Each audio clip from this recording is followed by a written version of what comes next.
Já parou para pensar no que realmente move o mundo? Por que a gente faz as escolhas que faz, seja com o nosso dinheiro, seja com o nosso tempo? Bom, a resposta para muita coisa está na economia. E hoje a gente vai desvendar alguns dos seus principais segredos. É quase como ganhar um novo par de óculos para enxergar o mundo de um jeito diferente. E vamos começar com a pergunta que, vamos combinar, todo mundo já se fez um dia, talvez lá na infância. Por que a gente simplesmente não pode ter tudo o que quer? Essa questão, que parece tão simples, é na verdade a semente de toda a ciência econômica. Para a gente conseguir responder essa pergunta, a nossa jornada vai passar por 6 conceitos que são essenciais. Pense neles como um kit de ferramentas para a gente começar a enxergar o mundo com olhos de economista, sabe? Vamos falar sobre escassez, o problema fundamental, o custo da escolha, o pensamento na margem, o poder dos incentivos e, por fim, o equilíbrio do mercado. E a base de tudo isso, a primeira e mais importante peça do nosso kit, é a tal da ciência da escassez. É a ideia que sustenta basicamente todo o resto do pensamento econômico. Então, afinal de contas, o que é economia? De um jeito bem direto, é o estudo de como nós, como sociedade, gerenciamos recursos que são limitados. As duas palavras-chave aqui, para a gente não esquecer, são sociedade e recursos escassos. Isso já nos joga num conflito fundamental, um verdadeiro cabo de guerra. De um lado estão os nossos desejos, que são praticamente ilimitados, a gente sempre quer mais, sempre quer algo melhor.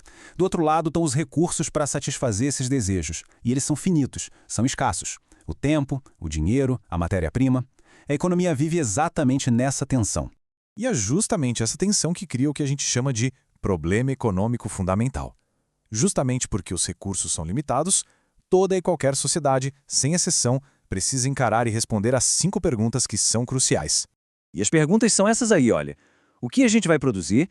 Como a gente vai produzir? Quanto? Para quem vai ser essa produção? E, claro, quanto a gente vai produzir?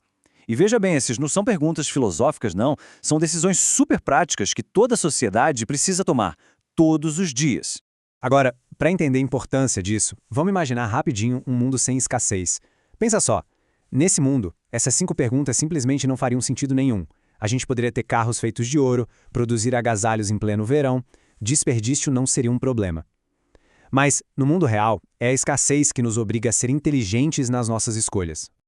Ok, então se a escassez nos força a fazer escolhas, qual é o custo real de cada uma delas? É isso que nos leva para a nossa próxima ferramenta, que é uma das mais poderosas da economia, o custo de oportunidade. E aqui está a grande sacada. O custo de verdade de alguma coisa não é só o dinheiro que se paga por ela. É o valor da melhor coisa que a gente abriu mão para ter aquilo. É o sacrifício da nossa segunda melhor opção. Vamos pegar um exemplo prático. Digamos que alguém decida focar totalmente em estudar para um concurso.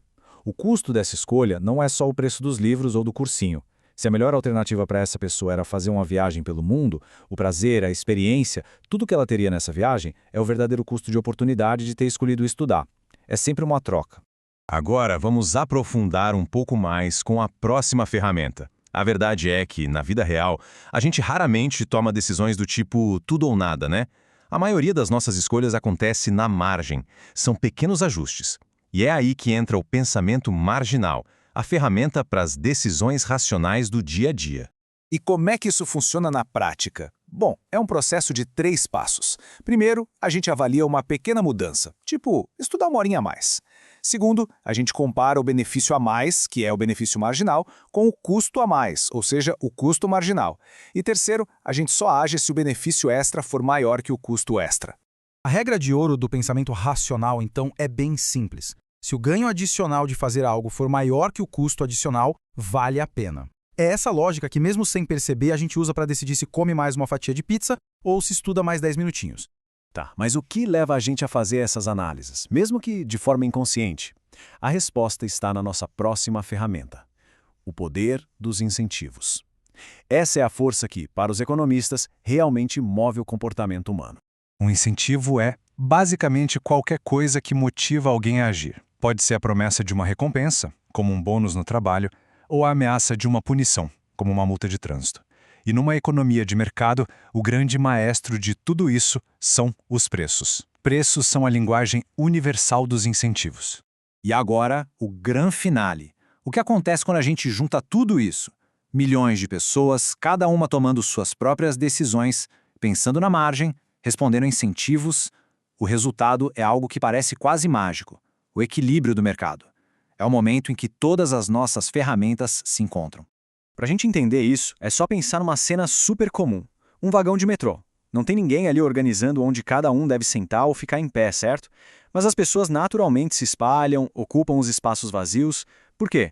Porque cada um, agindo por interesse próprio, busca o lugar mais confortável. E o resultado coletivo dessa busca individual é o equilíbrio. O mercado funciona de um jeito muito parecido. Trazendo para a linguagem da economia, o equilíbrio de mercado é exatamente isso, uma situação estável, onde ninguém consegue melhorar de vida fazendo algo diferente. É aquele ponto mágico onde a quantidade de um produto que as empresas querem vender, a oferta, se iguala exatamente à quantidade que as pessoas querem comprar, a demanda. E esse processo fascinante de autoajuste, essa ordem que surge do caos de milhões de decisões individuais, recebeu um nome famoso do economista Adam Smith: a mão invisível do mercado. É como se fosse uma força que alinha os interesses de cada um a um resultado organizado para todo mundo. Isso tudo nos leva a uma última reflexão. Se esse grande motor da economia é essa tal mão invisível, que é guiada pelas nossas escolhas individuais e pelos incentivos que a gente enfrenta, qual é então o nosso verdadeiro papel e a nossa responsabilidade dentro desse sistema todo? Fica aí a pergunta para a gente pensar.